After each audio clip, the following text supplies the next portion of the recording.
দুর্নীতি কি তাহলে নির্বাচনে কোনো প্রভাব ফেলে না? নির্বাচন বিষয়টা সম্পূর্ণ আলাদা।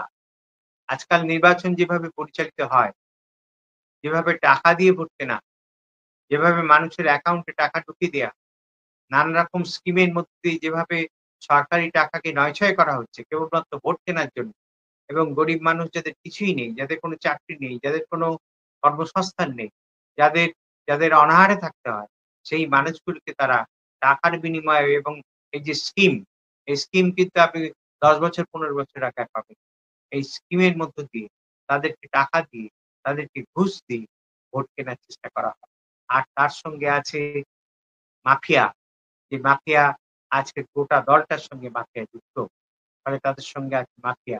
ফলে একদিকে মাফিয়া, আরেকদিকে মানি, আর তার সঙ্গে আছে মিডিয়া। অর্থাৎ মিডিয়াও তাদের সঙ্গে সাথ দেয়। সেই মিডিয়াও তাদেরকে সমর্থন করে এবং একটা দলকে তোলার চেষ্টা করে। ফলে এই শাসক দলের সমর্থনে মিডিয়া, শাসক দলের পক্ষে যে মানি পাওয়ার, শাসক দলের পক্ষে এই যে আ উম মানি, মিডিয়া এবং তার সঙ্গে আরো নানা ধরনের যে বিষয়গুলো যুক্ত হয়ে আছে, এটাই কিন্তু আজকে ভোটকে কন্ট্রোল করছে। ফলে ভোট সাধারণভাবে যদি মানুষের ভোট হয়, অর্থাৎ যদি ফ্রি ফেয়ার ইলেকশন, সেই ফ্রি ফেয়ার ইলেকশনটা আজকে স্বপ্নেও ভাবা যায় না। কোন পার্লামেন্টারি ডেমোক্রেসিতে আজকে ফ্রি ফেয়ার ইলেকশন নেই। কেবলমাত্র আমাদের দেশে না, কোন দেশেই ফ্রি ফেয়ার ইলেকশন নেই। পার্লামেন্টারি ডেমোক্রেসির আজকের আর নতুন কিছু দেওয়ার নেই। পার্লামেন্টারি ডেমোক্রেসির সমস্ত সৌন্দর্য আজকে একেবারে ধ্বংস হয়ে গেছে। কোন সৌন্দর্য বলে কিছু নেই। সে আজকে গণতন্ত্রের পক্ষে না। সে আজকে এই সমস্ত ক্ষমতার দালালদের তৈরি করেছে। সেই ক্ষমতার দালালদের এই যে মানি, মিডিয়া এবং মাসল পাওয়ার, এই ক্ষমতার দালালদের তারা তৈরি করছে এবং ক্ষমতার দালালরাই তারা ক্ষমতায় চলে আসছে নানাভাবে। ফলে ইলেকশনে এর মধ্য দিয়ে ইলেকশনের প্রভাব তখনই পড়বে যদি একটা গণতান্ত্রিক আন্দোলন হয়। সেই গণতান্ত্রিক আন্দোলনের মধ্য দিয়ে যদি আ এই এ এই যে ক্ষমতার যারা বসে আছে, দুর্নীতির পঙ্কে নিমজ্জিত হয়ে যারা ক্ষমতায় বসে আছে, তাদের বিরুদ্ধে আন্দোলনের মধ্য দিয়েই যদি তাদের পরাভূত করা যায়, তবেই একমাত্র সম্ভব। যেটা হয়েছে এই যে ২০১১ সালে ঘটেছে, যেটা হয়েছে ১৯৭৭ সালে হচ্ছে, অর্থাৎ মানুষের গণ আন্দোলনের একটা প্রভাব কিন্তু তার মধ্যে দিয়ে এসছে।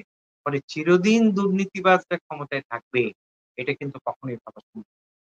দুর্নীতিবাজদের বিরুদ্ধে মানুষের এই যে বিক্ষোভ, এই বিক্ষোভ থেকে করতে বাধ্য, এবং সেটা সত্যিকারের বামপন্থী দল তাকে নিয়ে যদি আন্দোলন গড়ে তোলে, এবং সে আন্দোলনের মধ্য দিয়েই একমাত্র সম্ভব এই দুর্নীতিবাজ, এই যে সরকার এবং তাদের নীতি, তাকে পরাস্ত করা।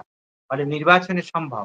কিন্তু নির্বাচনে সম্ভব যদি গণতান্ত্রিক আন্দোলনের মধ্য দিয়ে মানুষ যদি ঐক্যবদ্ধ হয়ে এমন একটা জায়গায় যেতে পারে, যে যতই টাকা দিক না কেন, টাকা তারা নেবে না।